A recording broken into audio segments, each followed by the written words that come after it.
Ça y est, nous allons pouvoir démarrer notre deuxième partie de journée. Merci à ceux qui nous ont rejoints en présentiel et à distance pour cette deuxième partie de notre journée des communs numériques. Alors ce matin, nous avons posé le cadre, les enjeux d'ouverture, d'autonomie, de partage en confiance, avec une session autour des données anonymes, des données de synthèse, également avec un point particulier sur leurs conditions de réutilisation, les enjeux également et les cas d'usage qui ont été tracés à travers une table ronde avec nos experts. Donc cet après-midi, nous allons rentrer un peu plus dans des utilisations concrètes des communs numériques et nous aurons un certain nombre d'acteurs qui vont venir pardon, je reviens en arrière, partager leur expérience des communs numériques en santé. Nous aurons aussi toute une session autour des Data Challenge qui sera animée par Lauriane tout à l'heure. Et nous conclurons la journée à 17h avec Judith Abécassis. Alors, ce que je vous propose, eh bien, c'est que nous démarrions tout de suite avec Lounès Meshouek, qui est data scientist au sein de la plateforme des données de santé et qui va vous partager le générateur de données synthétiques qui a été créé à la plateforme des données de santé. Bienvenue Lounès. Et on aura à chaque fois une session de questions-réponses de 3 minutes après chaque intervention. Donc préparez vos questions à distance dans le chat, dans l'onglet questions-réponses et ici évidemment on vous passera le micro. Merci beaucoup. Donc, bonjour à tous et à toutes. Est-ce qu'on pourrait passer au slide suivant? Merci beaucoup. Donc, je suis Lounès Meshouek, data scientist à la plateforme des données de santé, et je vais vous parler de nos travaux dans le cadre du projet Parabios, qui est le moteur de génération de données synthétiques, tabulaires et relationnelles développé au sein de la PDS. Donc je pense qu'on sera tous d'accord ici pour dire que la recherche et l'innovation en santé nécessitent pas mal de données. Et donc l'une des problématiques liées à ces données-là, c'est que plus la donnée est utile, généralement, plus elle sera sensible et donc confidentielle. L'une des méthodes pour essayer de contourner ce problème-là, c'est d'avoir recours à des données synthétiques. Alors, les données synthétiques, c'est quoi? Ce sont des données qui ne comportent pas d'informations réelles sur les patients, néanmoins qui tentent de reproduire les spécificités statistiques de celles-ci. Alors la puissance des données de santé, la puissance des données synthétiques va se voir sur différents niveaux, notamment sur l'aspect formation et développement. On a eu l'occasion d'en parler un peu plus tôt durant la journée.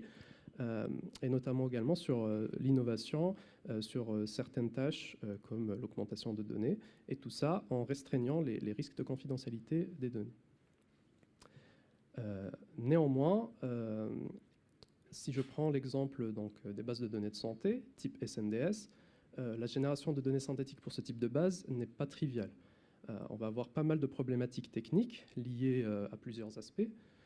Notamment sur l'aspect structurel en lui-même. Comment est-ce qu'on garde l'intégrité structurelle de la base, qu'on assure que les clés secondaires, les clés étrangères, les clés primaires sont respectées. Comment est-ce qu'on fait pour contourner la problématique de volumétrie de données. Le SNDS, c'est à peu près 200 tables et 5000 variables au total. Comment est-ce qu'on fait pour modéliser ça? En termes également de dynamique temporelle et longitudinale, comment est-ce qu'on reproduit des parcours patients, et aussi il y a l'aspect, on va dire, usage primaire de la base qui est médico-administratif et qui n'est pas conçu pour l'analyse et donc qui va causer des problématiques liées à des données manquantes non aléatoires ou incohérentes. Si on se penche du côté de la littérature, globalement, il y a pas mal de travaux qui se penchent sur la génération de données synthétiques tabulaires. On pourrait grossièrement les représenter sous deux grandes familles.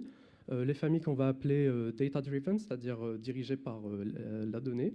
Dans ce type d'approche-là, le but, ça va être d'entraîner un modèle à apprendre la distribution sous-jacente ou une approximation de cette distribution de données pour ensuite échantillonner à partir de celui-ci de nouvelles observations synthétiques qui ne sont pas les données réelles.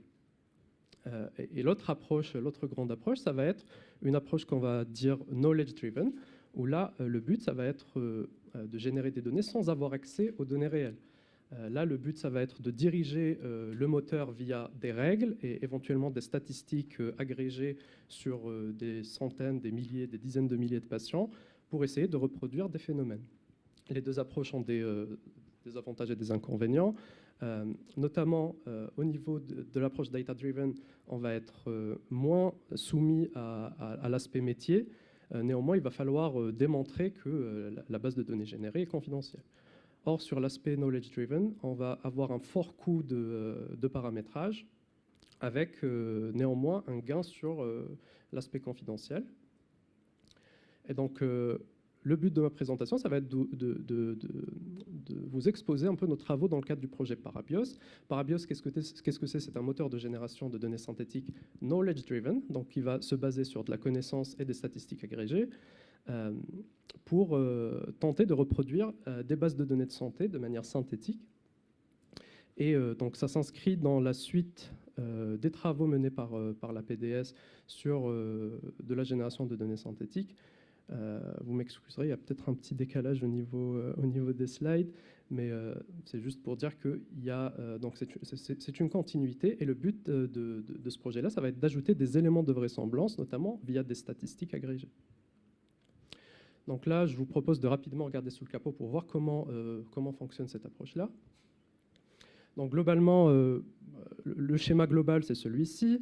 On ne va pas rentrer dans tous les détails techniques. Néanmoins, on va dire que les trois grandes parties du fonctionnement, ça va être en entrée une base de connaissances. Donc ce que je vous disais, l'approche knowledge-driven, ça va être une approche basée sur la fourniture de connaissances en entrée, c'est-à-dire la structure de la base, les nomenclatures, les contraintes, les règles de gestion. Et en plus de ça, on va l'enrichir avec des statistiques agrégées sur les données. À partir de cette base de connaissances-là, on va venir échantillonner un jeu de données d'une certaine manière. Comment on fait cet échantillonnage? Eh bien, on va avoir deux chemins, deux workflows. Le workflow principal, que je vais illustrer avec un exemple pour que ce soit plus visible, ça va être celui-ci. Imaginons qu'on souhaite modéliser une table patient avec deux variables binaires pour dire si le patient est diabétique ou hypertendu.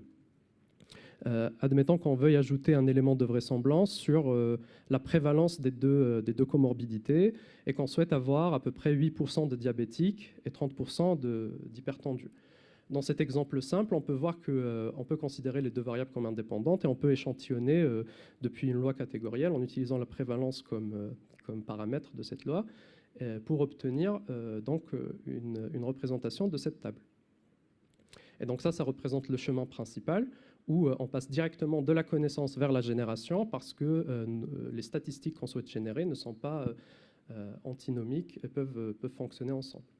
Dans d'autres cas un peu plus compliqués, si on souhaite par exemple ajouter un critère de vraisemblance supplémentaire qui est la prévalence conjointe des deux événements, c'est-à-dire qu'on veut avoir, on veut avoir 6% de personnes qui sont à la fois diabétiques et hypertendues, et bien dans ce cas-là, on voit que l'hypothèse d'indépendance ne fonctionne plus. Donc il faut trouver un moyen de corréler ces deux variables-là, et ça va être ça justement l'apport de la phase d'optimisation. Donc, on peut modéliser par exemple la distribution jointe en tant que paramètre via une table de contingence qu'on initialise aléatoirement. Et donc, durant notre phase d'optimisation avec la cross-entropy method, le but, ça va être de trouver la combinaison optimale qui permet de satisfaire toutes nos statistiques en même temps. Donc, sur cet exemple simple, on pourrait le faire analytiquement, mais il faut se dire que sur des exemples un peu plus compliqués, on a des parcours de soins voilà, un peu plus poussé, c'est pas trivial de trouver la bonne combinaison de paramètres. Et donc ça, c'est représenté par le chemin principal de génération. Donc je ne vais pas m'étendre dessus, on pourra en reparler, mais l'idée, ça va être vraiment de rechercher des paramètres qui minimisent une loss via des échantillonnages successifs de petites bases de données. Et donc, on calcule la loss à chaque fois sur cette base de données pour essayer de converger vers des paramètres qui permettent de réduire cet écart entre les statistiques qu'on veut obtenir et celles qu'on obtient réellement. Donc, une fois qu'on a notre jeu de données final, on effectue une phase d'audit pour vérifier est-ce que nos statistiques ont bien été, les statistiques demandées ont bien été remplies donc dans la base finale. Voilà. Donc ça, c'est pour la méthodologie globale. Maintenant, je vous propose de zoomer très brièvement sur les phases les plus importantes, notamment cette base de connaissances. Qu'est-ce que c'est cette base de connaissances? Alors, le générateur va prendre en entrée globalement 3 types d'entrées. D'abord, un schéma formel. Quelles sont vos tables? Quelles sont vos variables? Comment elles interagissent entre elles? Ensuite, les nomenclatures. Pour certains champs, peut-être qu'on veut restreindre à certaines valeurs. Dans ce cas-là, on peut le spécifier. Et enfin, des cibles statistiques. C'est ce que je disais. Donc, quels éléments de vraisemblance vous voulez reproduire dans vos données? Et potentiellement, les paramètres sous-jacents. Ces cibles, justement, qu'est-ce que c'est? Eh bien, là, je vous ai mis quelques exemples. On peut avoir, donc, selon le cas qu'on veut modéliser, en univarié, en multivarié, si on veut modéliser des trajectoires patients, eh bien, on va utiliser tel ou tel modèle qui est donc traduit vers une distribution générative correspondante. Par exemple, si on veut modéliser un parcours patient, peut-être qu'une chaîne de Markov peut être intéressante voilà, pour modéliser les changements de situation. Et enfin, donc, dans notre procédure globale, donc, on a vu ce que le modèle prend en entrée, comment il optimise et donc, comment il génère une fois qu'il a ses paramètres optimaux. Eh bien, la procédure de génération, ça va être une procédure algorithmique en 7 étapes. En gros, on va d'abord déterminer l'ordre de génération, quelle table on génère en premier, laquelle en dernier. Idéalement, on va générer les tables qui n'ont pas de dépendance en premier et ensuite, ça sera par niveau. Et ensuite, pour chaque table, on va générer d'abord les clés primaires, puis les clés étrangères, puis les autres colonnes selon leur spécificité, la nomenclature, etc. Et enfin, on viendra appliquer les modèles joints, temporels et séquentiels pour finir avec vraiment les contraintes brutes, c'est-à-dire les contraintes structurelles sur la base. Notamment, par exemple, si on a des valeurs de champ qu'on ne doit pas dépasser, eh bien, on va venir recentrer, cropper ces valeurs-là pour qu'elles rentrent dans nos exigences. Donc voilà globalement pour le fonctionnement. Et donc pour finir, je voulais parler un peu d'un cas d'étude, d'une base de données qu'on a générée avec ce modèle-là. Et donc on s'est attelé à un travail de reproduction d'une version synthétique du SNDS, comme je l'ai dit un peu plus tôt. Et comme le SNDS, c'est une base de données qui est assez vaste, on a décidé de tackle un peu le problème de manière itérative, en commençant par des plus petits périmètres. Donc, on a commencé par le périmètre du DCIR, donc, qui est le périmètre ville. Pour ce périmètre-là, donc, on a généré 8 tables que vous voyez à l'écran, qui représentent à peu près 298 variables et 20 000 bénéficiaires.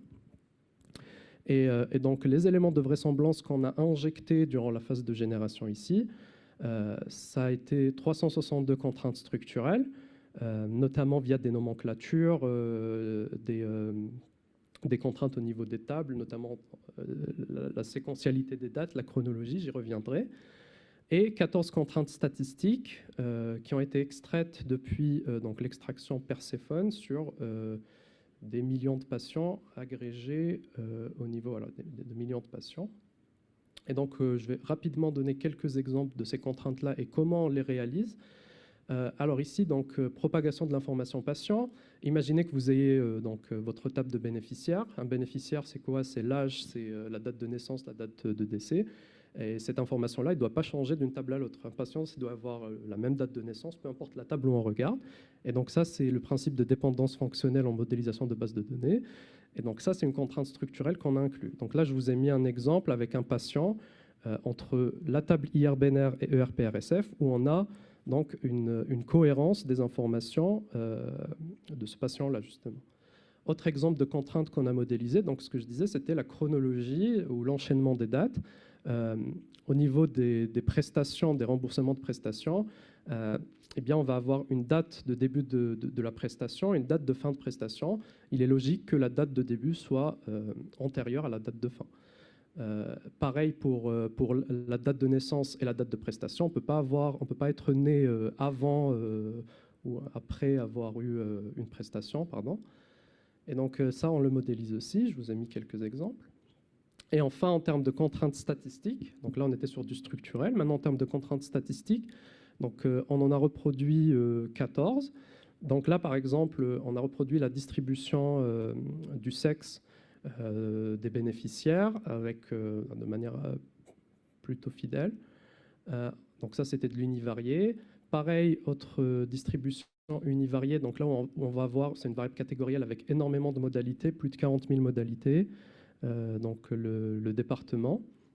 Donc là, pour les tops, les départements avec le plus de fréquences, on les reproduit dans le même ordre avec des pourcentages similaires. Pour le reste, eh bien, on va piocher aléatoirement pour essayer de reproduire un peu les mêmes masses que dans les données réelles. Autre élément qu'on a reproduit, c'est donc la distribution de l'âge en fonction du sexe. Donc là, pareil, donc on voit que c'est une reproduction assez fidèle. Et donc toutes ces statistiques-là sont données en même temps dans la phase de génération. Et enfin, donc, pour la contrainte temporelle, donc là, ça va être la durée des prestations et la durée entre la remontée dans le SNDS de l'information et la date où l'information a été réellement réalisée, quoi.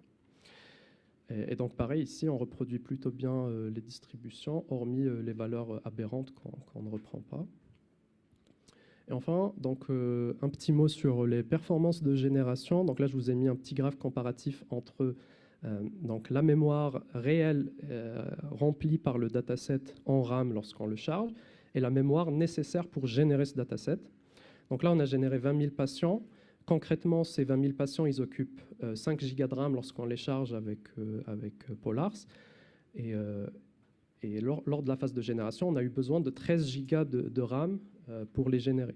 Donc là, ce que ça nous dit, c'est qu'on a encore du slack à aller chercher au niveau de l'optimisation, notamment sur la phase de génération, où il y a un écrasement des différentes statistiques. Donc il y a encore de l'optimisation à faire. Par contre, ce que ça nous montre aussi, c'est que on a encore pas mal de marge pour scaler au niveau du nombre de variables et de tables qu'on peut générer. Donc potentiellement, pour étendre le périmètre, on peut encore aller chercher sur des machines plus puissantes. Et donc pour finir sur les limites et les perspectives, peut-être les éléments sur lesquels on travaille actuellement, ça va être tout ce qui est lié au coût de paramétrage. Donc ça, c'est lié à l'approche en elle-même, génération par connaissance. Néanmoins, avec les agents actuellement, on peut aller chercher quand même pas mal d'optimisation à ce niveau-là pour nous aider dans le paramétrage de ce qu'on veut générer. Il y a le problème de RAM, enfin le problème, la limite de RAM dont j'ai parlé, où on peut encore aller optimiser, chercher de la performance. Néanmoins, on va dire que les perspectives qui nous occupent le plus actuellement, ça va être d'étendre le périmètre des données générées pour aller sur plus de tables, plus de variables du SNDS et enrichir la vraisemblance des données générées, notamment peut-être en intégrant des modèles de régression, des modèles de survie pour essayer à terme, démontrer la fiabilité de cette approche via la reproduction d'études émulées ou d'essais cliniques potentiellement, de papiers qui existent, essayer de reproduire ces données-là et les résultats dessus. Ça serait le Graal, on va dire, mais on n'y est pas encore. Donc voilà, c'était tout pour moi. En termes de ressources, donc si le jeu de données DCIR qui reste encore exploratoire vous intéresse, vous pouvez le consulter via ce QR code. Il est également disponible sur la plateforme DataGouv. Il sera enrichi et amélioré avec le temps, bien sûr. Quant au code source et aux paramètres pour la génération des bases de données DCIR et SNDS, il sera partagé, je pense, dans quelques temps de notre côté. Voilà, donc je vous écoute si vous avez des questions. Merci Lounès. Est-ce qu'on a des questions ? Est-ce que vous avez envie de télécharger ces ressources ? Oui. Bon. Eh bien, écoutez, merci Lounès. On va continuer avec un projet emblématique pour la communauté et certains d'entre vous dans la salle sont partenaires, le projet Partage, qui est porté par un consortium d'acteurs publics, privés, français. Et j'ai le plaisir d'accueillir Rémi Flicoteau. Bonjour Rémi, département de l'information médicale de la PHP, et Younes Khalil, responsable du pôle IA à la plateforme des données de santé, pour nous présenter ce beau projet. Et voilà. Merci beaucoup.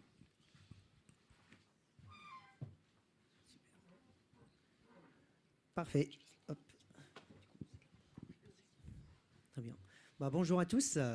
Donc aujourd'hui, avec Rémi, on va vous présenter un délivrable du projet Partage, qui est le corpus de comptes rendus médicaux de patients fictifs, donc intitulé Paraf. Mais avant de nous étaler sur ce corpus, j'aimerais bien revenir sur le projet Partage, pour ceux qui ne le connaissent pas. Donc, Projet Partage, c'est un projet national qui est lauréat de l'appel à projet France 2030 pour les communs numériques d'IA générative. Et donc, nous, pour faire cette réponse, on s'est appuyé sur un constat qui est le suivant. C'est qu'aujourd'hui, en France, on a un cadre réglementaire qui est parmi les cadres les plus protecteurs des données de santé. Et du coup, ceci se traduit par des exigences qui peuvent rendre l'accès aux données pour entraîner et évaluer des modèles d'IA générative complexes et parfois avec des parcours un peu longs. Et un autre aspect qui est sous-jacent à ça, c'est qu'aujourd'hui, un modèle d'IA générative qui a vu de la donnée réelle, il devient lui-même sensible. Et donc, on ne peut pas le faire sortir où il régit aux mêmes exigences que la donnée. Et donc, tout ça donne dans l'écosystème une fragmentation au niveau des initiatives avec peu de mutualisation. Et le projet Partage, il porte une ambition, c'est de créer un premier socle de ressources qui regroupe des modèles, des bases de données, des guides, des méthodologies pour qu'on puisse accélérer l'adoption de l'IA générative en santé. Ce projet, il est porté par un consortium de plus de 30 partenaires qui regroupe 10 équipes de recherche spécialisées en traitement automatique des langues et en IA générative. 20 établissements de santé partout en France sont partenaires aussi de ce projet, et on travaille aussi avec d'autres partenaires, notamment des entreprises deep tech comme Mistral ou Recital. Et plus concrètement, le projet, il vise à mettre, comme j'ai dit, des ressources d'IA générative pour l'écosystème qu'on peut exposer ici. Premièrement, des modèles LLM génératifs médicaux. Donc ça, c'est la première brique à mettre à disposition pour l'écosystème. Deuxièmement, et c'est ce qui va faire le focus de cette session, c'est la base inédite de comptes rendus médicaux fictifs. Troisièmement, des modèles spécialisés sur des questions de structuration et d'exploitation des comptes rendus médicaux, à savoir tout ce qui est pseudonymisation, résumé du compte rendu médicaux ou autre. Et dernièrement, on ne va pas s'arrêter à livrer des modèles, mais on veut les évaluer dans les établissements de santé en respectant toutes les contraintes de sécurité et de SI des établissements de santé. Donc, on va mettre en place une plateforme nationale souveraine qui va permettre de tester et d'évaluer ces modèles dans les 20 établissements de santé qui sont partenaires du projet Partage. Voilà, donc l'ensemble des ressources des projets Partage seront diffusées au fur et à mesure. Il y en a qui sont déjà ouverts sur le Hugging Face de la plateforme des données de santé. Et là, je cède la parole à Rémi, du coup. Merci. Pour aller plus loin sur la partie corpus. Et donc, moi, je vais vous faire un petit récit de comment est-ce qu'on a créé ce corpus de compte rendu fictif. Donc déjà, pour vous dire qu'il y a une équipe importante de personnes qui se sont mobilisées pour faire ce compte rendu, pour faire ces comptes rendus avec une grosse mobilisation du HDH. Vraiment, merci à eux pour leur accompagnement. Et puis, il y avait quelques cliniciens, Salam Abara et moi, et puis Xavier Tanier, qui est chercheur au LIMIX, qui a beaucoup participé, ainsi que Pierre et Stegenbaum et Aurélie Névéol. Donc l'objectif, c'était de créer une base de compte rendu anonyme, partageable en open data, avec des contraintes en termes de représentativité des différentes situations cliniques, et on s'est concentré uniquement sur les données hospitalières, donc une représentativité des données patients hospitalières, avec une couverture des grandes spécialités médico-chirurgicales représentées en pratique, et aussi avec des contraintes en termes de diversité des cas d'usage qui étaient dans le projet, et donc un certain nombre de comptes rendus étaient destinés à ces cas d'usage, et donc on a tenu compte de leurs besoins.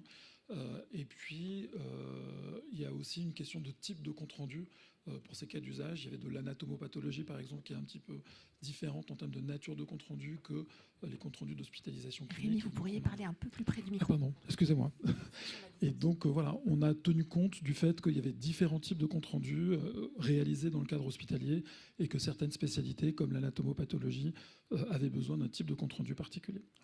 Donc en synthèse, c'est une distribution représentative, pour ça, on s'est servi de la base nationale de données PMSI qui fait partie du SNDS. Mais cette distribution, elle était adaptée aux objectifs du projet. Donc, les scénarios cliniques, ils ont été donc constitués sur la base nationale PMSI, sur la base de ce que j'ai appelé des situations cliniques qui sont des associations de variables présentes dans les données PMSI, le diagnostic principal, le mode de prise en charge qui est principalement porté par le GHM, est-ce que c'est de la médecine, de la chirurgie, de l'obstétrique, la classe d'âge, le sexe et le mode d'entrée. Et puis on a classé ces situations cliniques en grandes spécialités sur la base de comment est-ce que ces distributions étaient représentées à la PHP. Et puis on a fait une extraction de ces données sur la base des critères recommandés par la TIH qui sont censés respecter trois types d'indices qui sont le K anonymat, la L diversité et le S seuil, qui en pratique se résument à une association de variables ne peut pas être représentée moins de 10 fois dans la base nationale pour qu'on puisse l'extraire, ce qui veut dire qu'on a extrait des situations qui étaient au moins présentes 10 fois dans la base nationale PMSI. Et en plus de ce scénario, on a rajouté des données complémentaires, donc des diagnostics associés qui étaient tirés au sort en fonction de leur co-occurrence avec le diagnostic principal, une durée moyenne de séjour liée au GHM, et puis des données administratives tirées au sort, le nom, le prénom du patient, du médecin, l'âge tiré au sort dans la classe d'âge. Donc au final, on avait 100 000 situations cliniques donc, qui étaient représentées par cette association GHM DPH sexe, donc réparties en une trentaine de spécialités. Et on a dû adapter la probabilité de tirage au sort à un certain nombre de contraintes. Et entre autres, le fait que, comme dans toutes les données médicales, il y a une très grande déséquilibre des classes les unes par rapport aux autres. Il y a des classes qui sont très peu fréquentes, qui sont représentées de 10 fois au moins, mais voilà, qui sont très peu fréquentes, et d'autres qui, à l'inverse, sont beaucoup plus fréquentes. Et donc, si jamais on tirait au sort dans cette distribution, on n'aurait eu que les trucs les plus fréquents, sachant qu'on tirait au sort environ 5000 situations cliniques. Donc on a décidé d'adapter la fréquence par une pondération à la racine carrée et de mettre un plafonnement. Il y a la chance de tirage au sort était plafonnée à un certain nombre. Et voilà, donc du coup à la fin ça donne une distribution comme ça où vous avez les diagnostics et leur rang dans la distribution. Donc le dièse correspond au rang et la chance que chaque diagnostic a d'être tiré dans les documents qui seront produits. Voilà. Et donc ça va de 8 documents à 0,64 en termes de probabilité de tirage. Voilà. Et donc ça, c'était un peu la théorie. Et donc on avait une distribution théorique que normalement on aurait dû suivre, mais on s'est confronté à la pratique. Et la pratique, c'était principalement la disponibilité des médecins pour rédiger leur compte-rendu. Donc déjà, il y a une première réalité qui s'est imposée à nous, c'est qu'il y a des spécialités qu'on n'a pas réussi à mobiliser. Je ne cite personne, mais la chirurgie cardiaque, par exemple, ça n'a pas été, les chirurgiens ne se sont pas bousculés au portillon. Donc, pour les contacter, on a fait appel à des associations de jeunes médecins, internes et chefs de clinique. Voilà. Et donc, c'est à travers ces associations qu'on a essayé de mobiliser les gens. Il y a eu aussi les hôpitaux partenaires qui sont pas mal mobilisés. Voilà. Mais donc, néanmoins, il y a des spécialités qui étaient moins représentées que d'autres. Et par ailleurs, il y a des médecins qui se sont plus investis que d'autres. Voilà. C'est pas parce qu'on avait la chance de recruter un médecin qu'il a fait le nombre de comptes rendus qu'on attendait de sa part. Et donc, du coup, ce qui fait qu'à la fin, ça a également participé à l'hétérogénéité de la production des données qu'on avait nous samplées. Et donc voilà, à la fin, là vous avez les écarts entre le réalisé et l'attendu par spécialité médicale. Et ces écarts, ils tiennent compte justement donc des contraintes que je vous ai dites. Et vous aurez dans une des slides suivantes la représentativité en termes de spécialité du corpus. Donc l'autre grosse part du travail, c'était justement tout le processus de création, donc le recrutement des médecins, j'en ai parlé, leur formation. Donc ça a été des moments importants de sessions avec eux pour comprendre aussi comment eux voyaient cette histoire de la rédaction et comment est-ce qu'on pouvait les aider, et puis les former en expliquant un peu les attendus du projet. Et entre autres, ces scénarios cliniques, ils étaient aussi là pour les aider à ne pas reproduire exactement un patient qu'ils avaient vu quelques jours auparavant, et donc pour les guider un petit peu et leur donner des idées de cas cliniques, quoi. Voilà. Il y avait une hotline qui était sous forme de mail, mais qui a été pas mal utilisée. Donc, on a créé des guides de rédaction. Comme chaque document était vu 2 fois, une fois par un rédacteur, une fois par un valideur, il y a aussi un guide de validation. Voilà. Et puis, il y a eu toute l'organisation de la rédaction qui a nécessité beaucoup d'investissement, avec des listes de travail pour médecins, par médecin, pour suivre leur production, des relances pour ceux qui avaient du mal. Comme il y avait des médecins aussi dont les comptes rendus n'étaient pas de très bonne qualité, il y a eu besoin de faire du recadrage avec certains, entre guillemets. Voilà, donc tout ça, c'était quand même beaucoup de travail.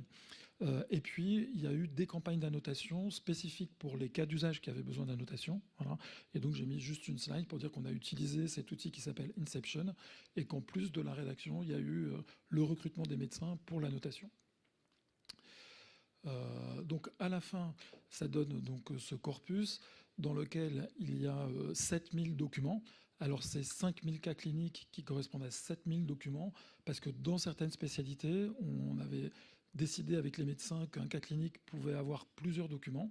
Par exemple, la chirurgie, les chirurgiens nous ont dit qu'ils préféraient, que ce qui était le plus représentatif pour eux, c'était d'avoir un document initial qui était le compte-rendu de consultation préopératoire et après d'avoir le compte-rendu opératoire et éventuellement le compte-rendu d'hospitalisation dans les cas où c'était de l'hospitalisation non ambulatoire, entre guillemets.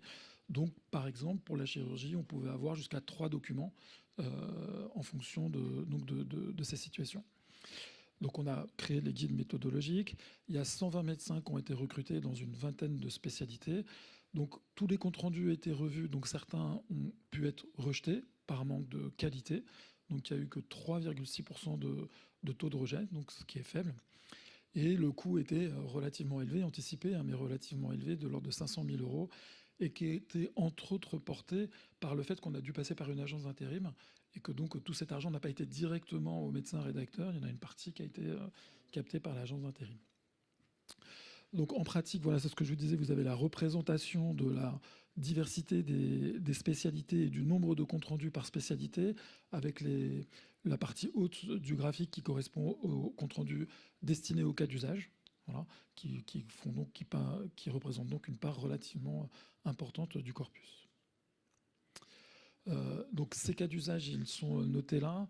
Donc il y a la pseudonymisation, le résumé automatique de comptes rendus médicaux, l'identification de biomarqueurs pour les patients atteints d'un cancer, l'analyse de la réponse au traitement en oncologie et la détection automatique de la source de l'infection en infectiologie.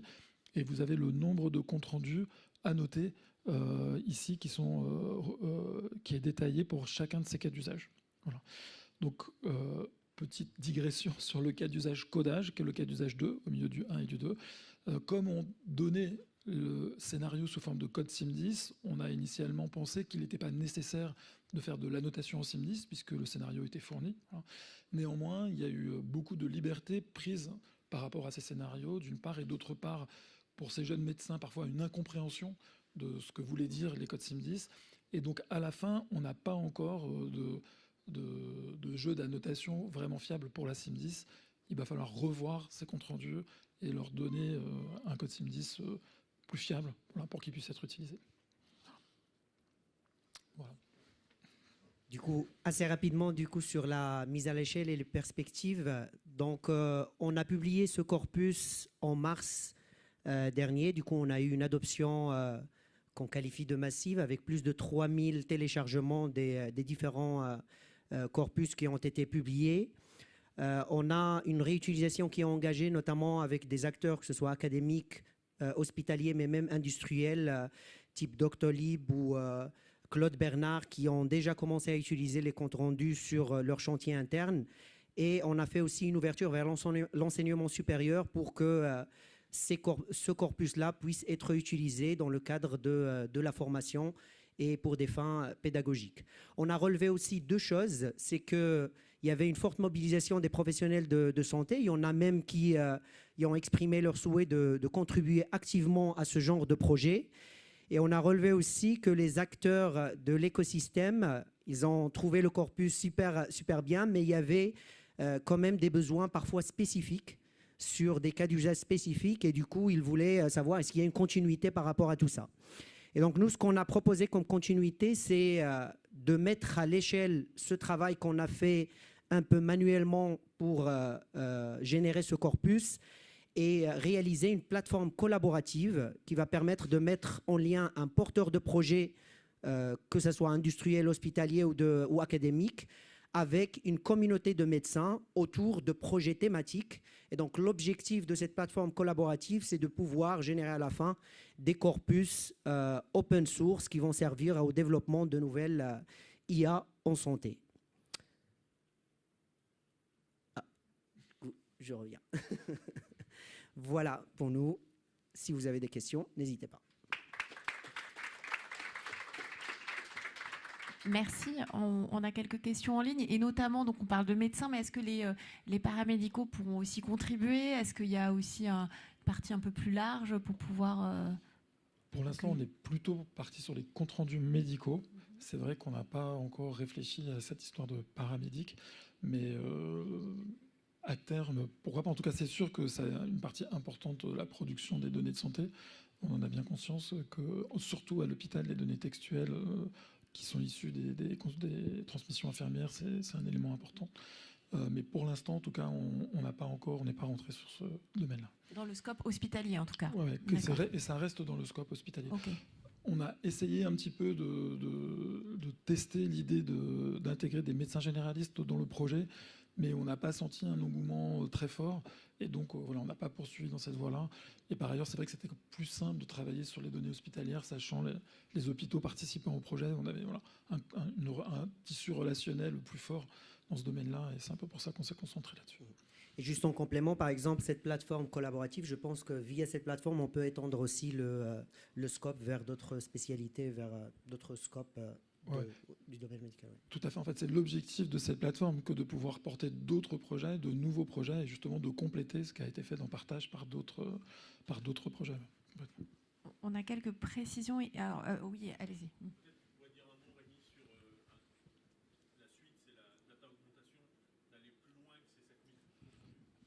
Alors effectivement, dans le cadre de Partage, il y a déjà un premier volet du projet qui est de produire un jeu de compte-rendu complémentaire qui soit généré par intelligence artificielle, voilà, et donc sur la base de travaux qui sont menés actuellement, donc de data augmentation. Et puis beaucoup des cas d'usage Partage ont été confrontés au fait qu'il y avait peu de compte-rendus à noter. Voilà. Et finalement, dans le cadre de l'avancée du projet, on s'aperçoit que beaucoup des cas d'usage auront besoin de générer de nouvelles données fictives pour pouvoir faire de l'apprentissage. Et donc ça aussi, du coup, on a monté un groupe de travail génération au sein des différents cas d'usage et work package. Et probablement qu'il y aura aussi des productions un petit peu par ce groupe de travail. Et typiquement pour le codage, on va être amené à générer beaucoup plus de documents que les documents qui ont été produits dans le cadre de Partage pour faire de l'apprentissage de bonne qualité. Voilà. On a une question à distance. Est-ce que vous pourriez préciser comment ces comptes rendus fictifs vont être utilisés et le rôle du tirage au sort? Revenir dessus peut-être. Alors, la façon dont ils vont être utilisés, il y a un premier élément qui est que les comptes rendus destinés au cas d'usage sont divisés en deux parties. Une partie apprentissage, une partie évaluation. Donc il y a toute une partie des comptes rendus qui sont réservés à l'évaluation et qui ne seront pas publiés. On souhaite les garder un peu secrets pour que justement on puisse mesurer des performances de modèles grâce à ce côté un peu fermé. Voilà. Et les autres, pour les cas d'usage, ils sont destinés à l'apprentissage des modèles pour les cas d'usage. Alors effectivement, par exemple, c'est là où on trouve qu'il peut y avoir peu de comptes rendus disponibles pour cet apprentissage. Par exemple, pour le codage PMSI, c'est 300 comptes rendus. Donc évidemment, c'est très peu. Voilà. Et c'est pour ça qu'on parle de data augmentation. En ce qui concerne les comptes rendus qui sont un peu généralistes, là, il y a encore un petit flou. Moi, j'ai l'impression, dans le cadre du projet, on s'est posé la question de les utiliser un peu en mode acclimatation des modèles de langue aux données cliniques. Voilà. Et donc en mode un fine-tuning de modèles génératifs en next token prediction en pratique. Mais j'ai toujours pas très bien cerné si jamais c'est effectivement ce qui va se faire ou pas. Ouais, en fait, je pense que la diffusion, on ne pose pas un cadre de réutilisation. Ça va dépendre aussi de chaque équipe et chaque cas d'usage, de comment il veut utiliser ces données qui n'ont pas été annotées, et du coup de les annoter un peu aussi selon les besoins de chaque cas d'usage, on va dire. et disons qu'ils sont en partie utilisés pour l'apprentissage des modèles de partage, mais leur grande plus-value, c'est d'être disponible au-delà de partage pour tous les gens qui en ont besoin, enfin, qui peuvent les utiliser, quoi. Très clair.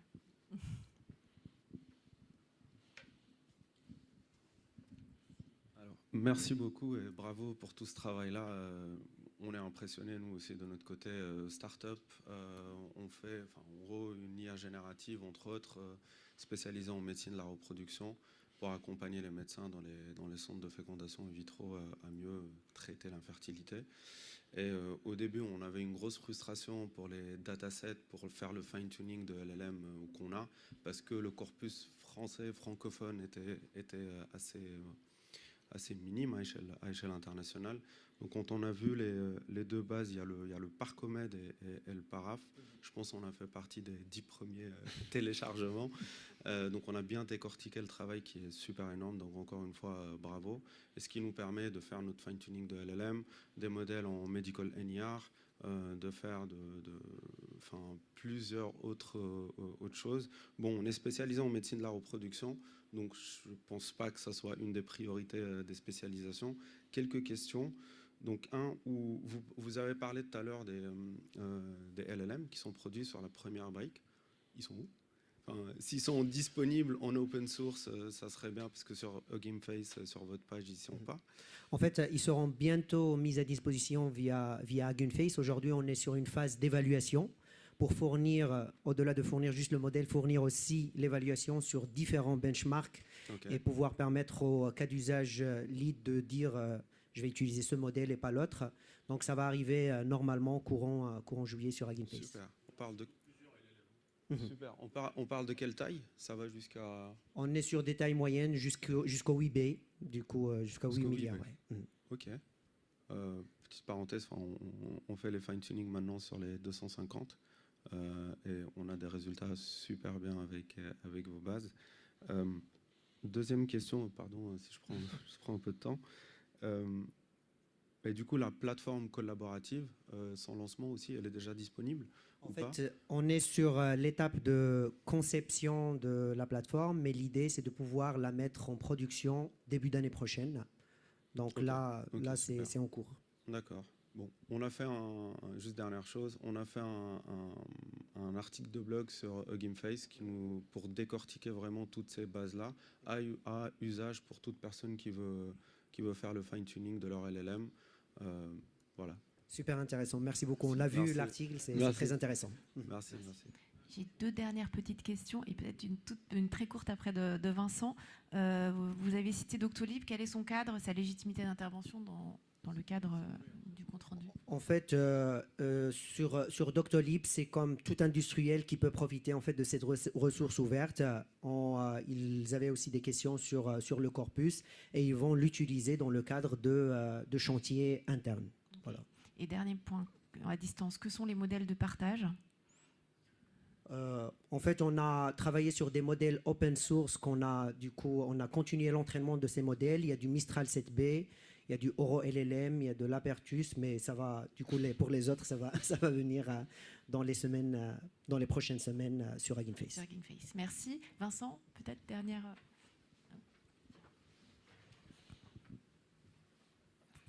Merci, Vincent Rubaud de la PHP. La plateforme collaborative, donc c'est une super idée. On voit que la notation et la fabrication de comptes rendus fictifs, c'est important.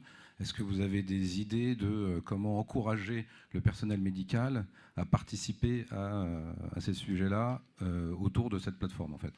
Non, ça c'est un très sujet important, voilà, auquel on a beaucoup réfléchi au cours de la construction des comptes rendus fictifs et entre autres, on a réfléchi à mobiliser les acteurs de l'écosystème dès la phase de rédaction, mais on sentait bien qu'il manquait d'outils pour pouvoir mobiliser les médecins en particulier sur la rédaction et la notation. Et c'est pour ça aussi qu'on pense que cette plateforme, elle est nécessaire. Et c'est un préalable, en fait, à la mobilisation de la communauté, des tentatives de mobilisation de la communauté. Donc, entre autres, à la PHP, on n'a pas fait de communication spéciale sur le fait que ce corpus existait.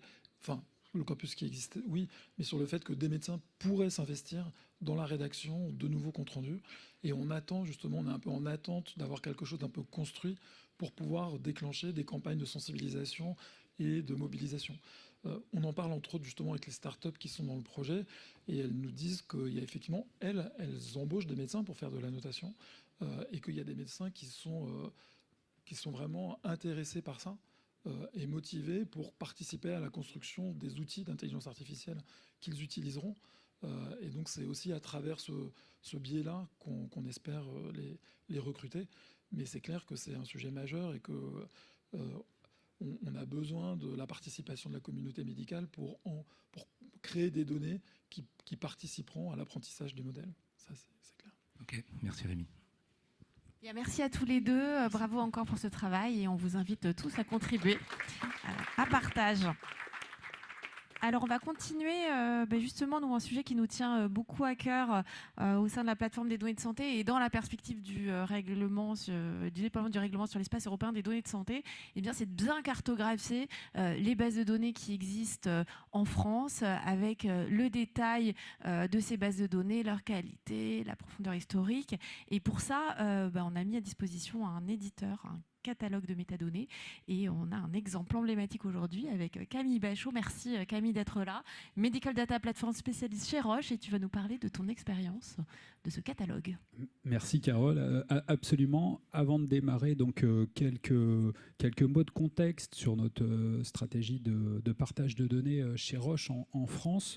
On a eu une politique quand même assez volontariste de partage de nos données. Alors bien sûr, moi j'ai une double casquette. Je noue des partenariats avec l'écosystème pour accéder notamment à la donnée du soin ou à la donnée de la recherche. Mais évidemment, les laboratoires, nous sommes également des structures qui collectons, qui générons et qui partageons des données. On a beaucoup collaboré avec la plateforme des données de santé à travers plusieurs initiatives. Nous avons exposé donc un jeu de données d'accès précoce au sein du catalogue du HDH. Nous participons également à l'appel à manifestation d'intérêt sur le partage des données industrielles à travers 2 grosses bases de données en oncologie, pour laquelle 7 lauréats ont été sélectionnés pour faire des explorations secondaires sur ces jeux de données. Par ailleurs, nous participons également à tout ce qui est IHI, initiative européenne, dans lesquelles on partage nos jeux de données d'essais cliniques avec des universités européennes. Par exemple, l'IHI Invents, qui est coordonné à Paris Santé Campus par une équipe de Paris-Saclay, pour laquelle on a partagé 21 jeux de données sur le tocilizumab avec 7 centres universitaires européens. Donc, plusieurs initiatives, plusieurs manifestations, et le message que je souhaiterais vous faire passer cet après-midi, c'est réellement de télécharger et de tester sur vos propres serveurs le futur métacatalogue qui préfigure l'implémentation de l'espace européen des données de santé. C'est ce que nous avons fait donc en fin d'année dernière, très facile à installer. On l'a implémenté sur nos serveurs. On a testé l'implémentation donc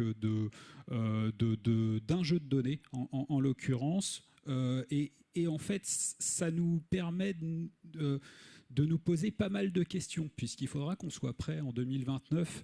On a tous énormément de jeux de données à partager, et donc il faudra tout implémenté dans le métacatalogue. Alors pour une entreprise comme Roche, qui a des filiales partout en Europe, se pose la question de savoir si on partage au niveau du nœud européen ou si chaque filiale sera responsable de l'implémentation de ces jeux de données locaux.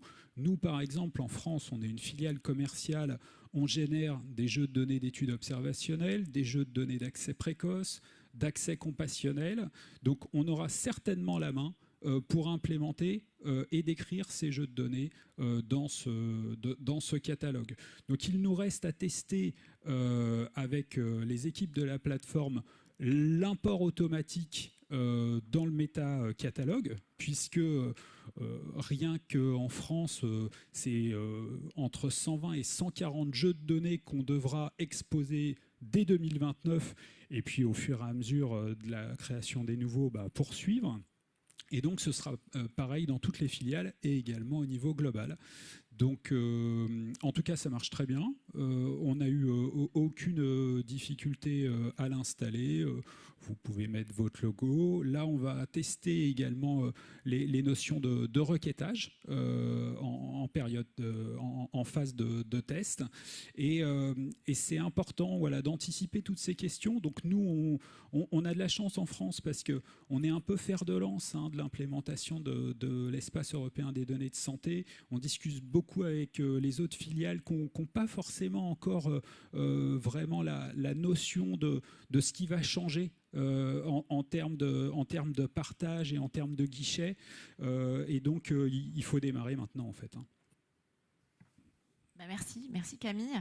Est-ce que ça inspire quelques questions? Est-ce que certains peut-être ont déjà testé aussi cet éditeur? C'est qu'on l'a au niveau de la BNDMR, au niveau de la PHP, donc on a ce catalogue et vous pouvez aussi le retrouver sur notre site. On a déjà 10-15 bases de données qui ont déjà partagé, utilisé. Effectivement, il est en marque blanche, donc voilà, téléchargeable. Là aussi, un autre commun numérique. Donc vraiment, n'hésitez pas. On n'a pas forcément mis le QR code, mais vous pourrez le trouver facilement. Sinon, vous nous contactez et puis on vous enverra le lien. Mais vous tapez catalogue de métadonnées HDH ou plateforme des données de santé, ça devrait passer, mais voilà, sinon on est à votre disposition. Un dernier mot, Carole. Après, toutes ces initiatives de répertorier les jeux de données sont fondamentales, puisque quand on recherche des données, c'est pas toujours facile de savoir où elles se trouvent et qui contacter. Et l'initiative également Fresh, à laquelle on participe aussi, on expose 40 jeux de données d'études observationnelles via Fresh. Ça nous permettra d'accélérer le partage des données, d'identifier les bonnes équipes et puis de collaborer tous ensemble sur les futurs projets de recherche sur données. Et à ce titre, effectivement, il y a des travaux en cours entre l'INSERM et la plateforme des données de santé pour aussi simplifier la visibilité, parce que l'idée n'est pas non plus d'apporter du flou, mais de simplifier le travail des chercheurs, des innovateurs, des industriels. Merci Camille pour ce partage. Et on va terminer cette séquence avec... Avec Vincent Rubaud, directeur ingénierie et sciences des données à l'APHP. L'APHP est un gros contributeur en termes de partage de communs numériques. Quand on fait nos tours de France des différents entrepôts de données de santé hospitaliers, on nous en parle souvent. Donc merci Vincent d'être là et de partager. Bonjour à tous. Et voilà. Ouais. Merci. Donc oui, Vincent Rubaud, directeur ingénierie et sciences des données de l'APHP. Mais je vais être là surtout pour représenter toutes les équipes de l'EDS de l'APHP qui est aussi le plus vieil entrepôt de données de santé de France, puisqu'il a été autorisé par la CNIL en 2017. Donc il y a presque... Rennes était bien avant vous quand même, excusez-moi. Premier entrepôt autorisé par la CNIL, voilà, de 2017. Vous survendez un tout petit peu. Ah ok. Bah alors on en parlera après, si vous voulez. Donc en fait, là je vais vous raconter un petit peu sur depuis 2017, comment les communs numériques en fait, ont participé à la construction de l'entrepôt de données de santé de l'APHP. Donc pour construire des communs numériques, déjà il faut avoir des problèmes. Et donc à l'APHP, on a beaucoup de problèmes avec les données. On a 38 hôpitaux, et donc 38 hôpitaux, ça génère des données énormes. Donc là, j'ai mis quelques types de données, dossiers patients, comptes rendus médicaux, résultats de recherche, résultats de biologie, prescription, administration, imagerie médicale. Et donc pour répondre à ces problématiques-là, donc on va collecter les données alors aujourd'hui à la PHP, c'est le data center de la PHP qui collecte toutes ces données. Donc ça, c'est pour vous résumer un peu la problématique. Et après, tous ceux qui conçoivent et qui construisent des entrepôts de données de santé vont reconnaître un petit peu les différentes étapes. C'est-à-dire qu'on va collecter, extraire d'abord les données. On va ensuite les transformer. Dans cette transformation, il y en a de plusieurs types. Il y a du nettoyage, de la standardisation, de l'enrichissement, de la pseudonymisation, on en a beaucoup parlé aujourd'hui. Et ensuite, l'usage direct, c'est-à-dire qu'est-ce qu'on va faire aussi à partir de ces données-là. Donc on va faire des analyses, on va entraîner des modèles de machine learning ou de deep learning. Tout ça au service des utilisateurs qui vont réutiliser ces données-là. Voilà, là on a dressé un petit peu le tableau de ce que c'est qu'un entrepôt de données de santé pour de l'usage secondaire.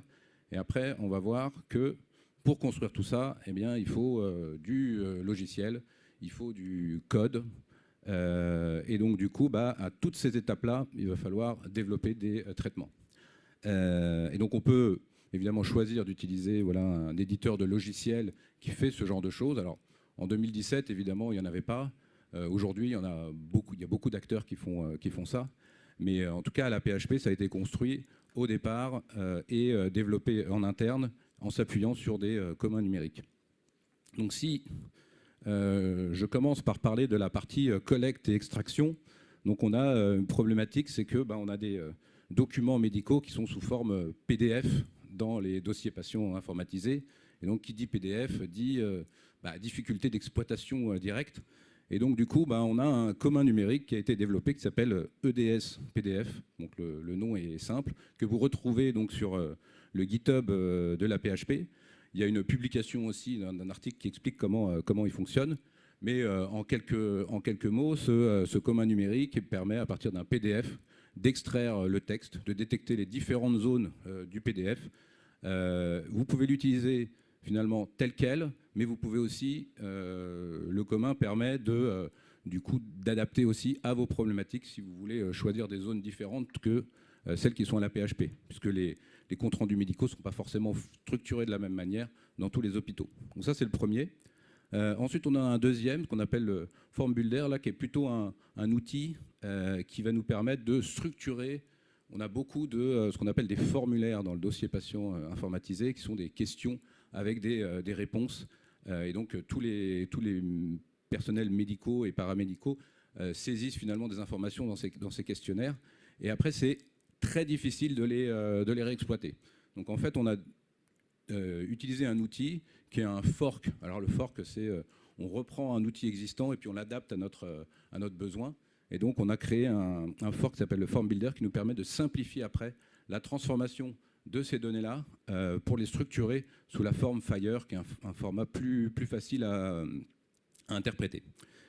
Et enfin, sur la partie imagerie médicale, donc là, ça a un peu été évoqué ce matin, il y a le format, le standard DICOM, donc qui contient des images et les métadonnées d'images.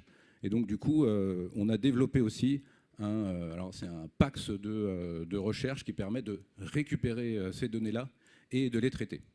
Donc c'est un code qu'on a aussi sur le GitHub de la PHP. Vous verrez qu'il n'a pas beaucoup évolué depuis de nombreuses années. Et c'est aussi un problème, c'est quand on développe des communs numériques, il faut les faire vivre. Et celui-là, le Sphere, le pauvre, il est tout seul. Il y a un développeur chez nous qui le maintient. Et donc on attend aussi peut-être des contributions. Ou alors, on est plutôt en train de regarder ce qui existe ailleurs pour créer un peu une communauté autour de ça. Donc c'est un peu un des messages aussi aujourd'hui, c'est que ça ne sert à rien de développer des trucs aussi qui existent déjà si on ne les maintient pas. Et donc, nous, on est en train de regarder, par exemple, un outil qui s'appelle Hortank. Je crois qu'il est utilisé notamment à la PDS. Donc, c'est peut-être plutôt vers ça qu'il faut qu'on aille. Ensuite, sur la partie transformation, le premier cas d'usage, c'est la pseudonymisation. Donc, évidemment, quand tout le monde fait un entrepôt de données de santé, il doit pseudonymiser les données. Qui dit pseudonymiser les données, c'est les pseudonymiser à très grande échelle, en tout cas à la PHP avec les 38 hôpitaux, il faut traiter un nombre colossal de documents et les pseudonymiser. Donc on a développé des modèles qui permettent de faire cette pseudonymisation. Vous en avez un qui est disponible sur Hugging Face, alors qui a été entraîné lui à base de données synthétiques, puisqu'on l'a vu tout à l'heure sur le projet partage. La problématique, c'est que si on publie un modèle qui contient des données pseudonymisées, du coup il y a un risque de réidentification sur le modèle. Donc celui-là, il a été entraîné à partir des données, de données synthétiques.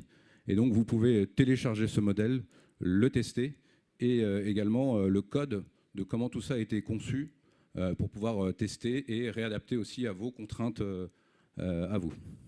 Le deuxième, qui n'est pas encore publié, mais sur lequel on travaille beaucoup, s'appelle EDS Linkage, qui va permettre en fait de faire de l'appareillement probabiliste entre deux bases de données sur les noms, prénoms date de naissance des patients.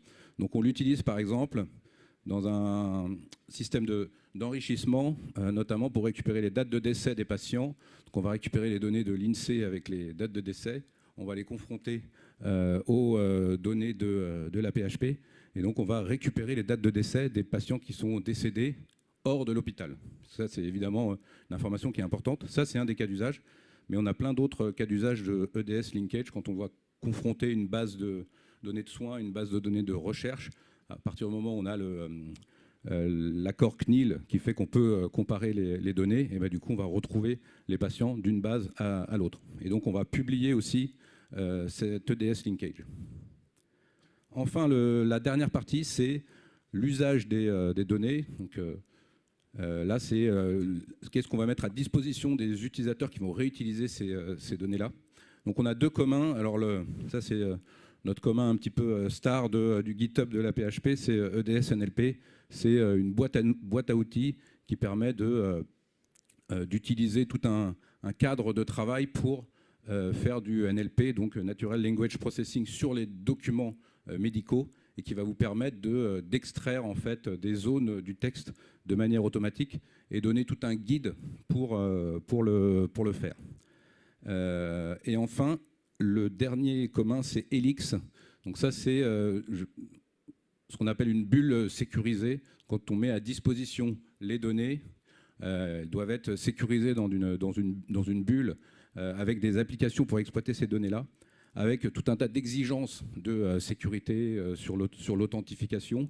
Et donc, on a publié aussi le code de ces bulles sécurisées pour qu'elles fonctionnent sur des infrastructures conteneurisées type Kubernetes. Et donc ça, et on voit qu'aujourd'hui, dans l'écosystème, chacun refait un petit peu sa bulle sécurisée.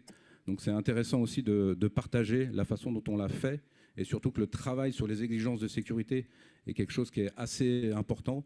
Donc on a pris le temps et on a fait l'effort de faire ça, donc on le partage.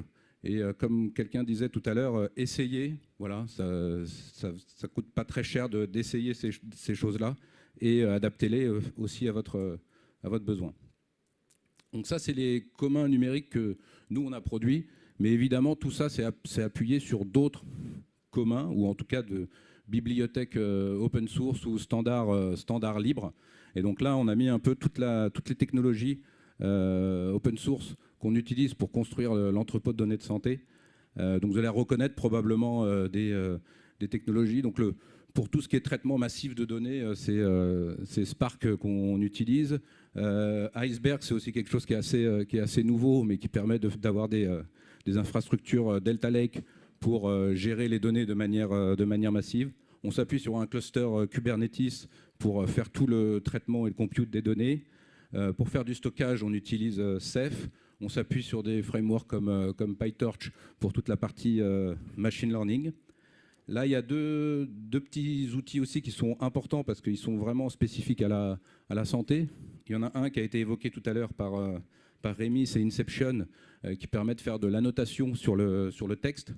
Et donc ça, c'est aussi en open source, et un commun numérique sur lequel on a fait d'ailleurs des contributions à la PHP, puisque en termes de sécurité, il y avait des problématiques. Et donc du coup, on a fait une contribution de la PHP pour faire évoluer en fait Inception. On a OHIF aussi, qui est un visualiseur de données, qui est utilisé, je crois, par la plateforme de données de santé aussi. Comment ? C'est de visualiseur de données d'ICOM, donc OHIF. Donc là, il y a aussi intérêt probablement à contribuer à ce projet-là. Si on devait faire un peu un retour d'expérience sur l'usage des communs numériques, donc c'est toujours un investissement. Alors, il ne faut pas retrouver un ROI immédiat sur l'investissement qu'on met. Mais à long terme, ça a des effets bénéfiques. Évidemment, on ne paye pas de licence logicielle. C'est aussi, ça c'est important, ça n'a pas été beaucoup dit, c'est un facteur d'attractivité pour le recrutement des profils techniques. Moi, je suis arrivé à la PHP en 2022. Avant, je travaillais dans les télécoms et les médias, rien à voir. Quand j'ai vu ce que produisaient en termes de code source les équipes de l'EDS de la PHP, enfin, ça m'a donné envie de venir. Faut investir dans les bons communs. dans le sens où il faut choisir ceux où on va apporter de la valeur. Ça ne sert à rien de refaire quelque chose qui a déjà été fait mieux par plus de monde sur une grosse communauté. Il faut aussi contribuer à d'autres communs. J'ai pris l'exemple de Inception, où on a été faire aussi des pull requests sur le repo de Inception. Il faut essayer d'animer autant que possible une communauté autour du commun. Donc sur le projet EDSNLP, on a pas mal de contributeurs et pas mal d'utilisateurs. Contribuer, ce n'est pas uniquement contribuer au code, c'est contribuer aussi à la documentation, à partager aussi comment vous avez utilisé le commun. Et puis, il faut suivre un peu le secteur de l'open source et les risques qui sont associés, parce qu'on peut s'appuyer aussi sur des technologies open source qui peuvent être aussi rachetées par des gros acteurs, et du coup, ça peut poser des problèmes. On a eu le cas, nous, avec Hortonworks, qui est la distribution Hadoop, donc c'est les clusters de calcul sur données, qui, il y a quelques années, était racheté par un acteur Cloudera, et du coup, c'est sorti du modèle open source. Ça nous a obligés à pivoter vers plutôt les technologies que j'ai présentées tout à l'heure. Voilà, donc un grand merci à tous les contributeurs, tous les futurs contributeurs. Et vous retrouvez le GitHub de la PHP et le Hugging Face de la PHP. Vous retrouvez aussi ces communs-là sur le site de la PDS. Voilà. Je vous remercie.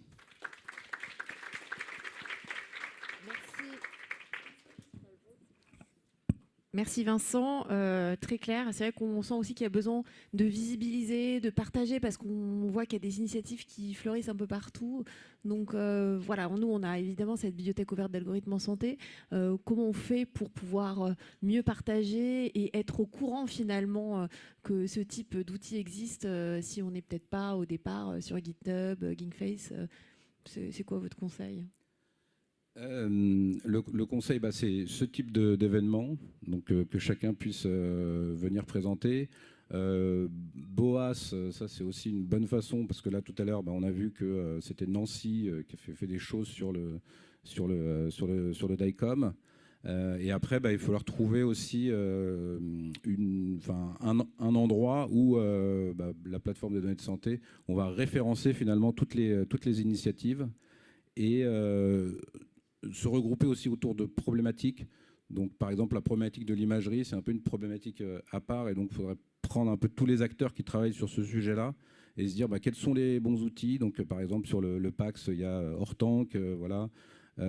Après, si on prend les documents médicaux, des outils d'annotation, peut-être agir par thématique comme ça, pour retrouver en fait finalement les mêmes problèmes qu'on a, et quelles sont les solutions que chacun a apportées à travers les communs numériques. Merci. On a quelques questions, si vous pouvez y répondre peut-être rapidement. Alors, une dans la salle, et puis ensuite on passera sur les questions à distance. Bonjour, merci pour cet exposé, c'est très intéressant. J'en profite pour la poser à vous. Alors sachez que, prenez pas ma question mal, je suis vraiment fan des communs numériques et de la démarche, mais comme un acteur comme vous, donc, qui est CHU et universitaire, articule cette philosophie, qui, une fois encore, à laquelle je suis très favorable, avec d'autres philosophies qui peuvent être, par exemple, le fait que certaines choses doivent être brevetées, ou qu'on peut demander à une université de valoriser. Vous avez de valoriser certaines découvertes. Vous avez parlé, par exemple, de l'imagerie, où on peut se dire qu'effectivement, un coup qu'on a mis en commun l'imagerie, il peut y avoir après de l'IA qui va être valorisable. À quel moment vous faites la scission? Comment vous réussissez à organiser vos équipes, vos ressources, etc., pour basculer de cette philosophie du commun à cette philosophie du brevetable qui est un petit peu orthogonale? Ouais, alors les brevets, en fait, c'est plus les contrats qu'on va faire lorsque les données vont être utilisées. Donc on met à disposition, par exemple, sur l'imagerie, des données dans un espace de travail de l'EDS, et ensuite un industriel va pouvoir entraîner son algorithme à partir des données. Et donc à ce moment-là, il y a un contrat qui se fait entre la direction de la recherche clinique et innovation de la PHP et l'acteur, et c'est à ce moment-là que le contrat va définir en fait le partage de la propriété intellectuelle, mais ce n'est pas finalement sur la partie du logiciel que nous on produit. Après ça, c'est une vraie question, c'est comment on finance finalement, parce que tout le socle que j'ai expliqué, c'est un socle qui va servir tous les projets, et il faut financer ce socle-là. Aujourd'hui, il n'y a pas de financement pérenne des entrepôts de données de santé hospitaliers. Il y a, avec l'appel à projet Accès, la BPI qui a fait des financements de beaucoup d'entrepôts de données de santé en France. Mais par contre, le financement pérenne, oui, n'existe pas. Donc, après, il y a le choix entre faire de l'open source et donc du coup recruter aussi des compétences de pointe, parce que c'est des technologies qui ne sont pas simples aussi à appréhender. Donc ça nécessite aussi d'avoir du financement pour pouvoir embaucher ce genre de profil.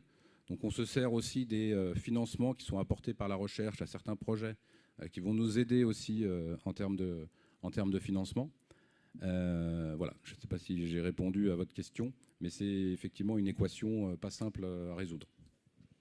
Peut-être une dernière question. Sur quel type de données appliquez-vous la pseudonymisation, les comptes rendus, les images, les métadonnées? Oui, alors là, le EDS pseudo dont j'ai parlé, c'est surtout sur les comptes rendus médicaux et sur le texte, parce que c'est un peu l'exercice le plus délicat. Sur la partie des données tabulaires, on a aussi effectivement une pseudonymisation, enfin c'est plutôt un chiffrement des identifiants qu'on réalise. Et sur la partie des données d'imagerie, c'est les métadonnées en fait, qui sont dans le DICOM qu'on va retirer ou pseudonymiser selon le cas. Mais on n'a pas d'algorithme qui pseudonymise l'image en elle-même. Ok, on a une dernière question qui est sur plutôt sur un cas d'usage, donc je pense qu'il faut plutôt mettre en lien avec l'EDS sur la nature des données disponibles, notamment sur les prescriptions de médicaments, afin de mener des recherches sur les pratiques de prescription et leur lien avec le marketing pharmaceutique. Voilà, un cas d'usage qui pourrait être poussé, mais un petit peu moins sur le sujet des communs numériques. Ouais, j'ai pas bien compris. Est-ce qu'il serait possible d'avoir accès à des données concernant les prescriptions de médicaments afin de mener des recherches sur les pratiques de prescription et leur lien avec le marketing pharmaceutique? Oui, pardon. Oui, on a les prescriptions et les administrations de médicaments qui sont dans l'entrepôt de données de santé de la PHP. On travaille beaucoup d'ailleurs sur le sujet, puisqu'on a évidemment des problématiques de qualité de données, notamment sur les dates, etc. Donc oui, aujourd'hui, il y a bien les... alors, j'en profite du coup pour dire qu'il y a un site. Enfin, sur le site de l'EDS de la PHP, il y a un outil qui s'appelle Panorama EDS, qui décrit en fait toutes les données, qui a une sorte un peu de catalogue de métadonnées, même si évidemment on va travailler aussi à faire en sorte que ce soit disponible sur le catalogue de métadonnées de la PDS. Mais dans Panorama EDS, vous retrouvez effectivement toutes les données qui seront accessibles. Une toute petite dernière question, et puis allez.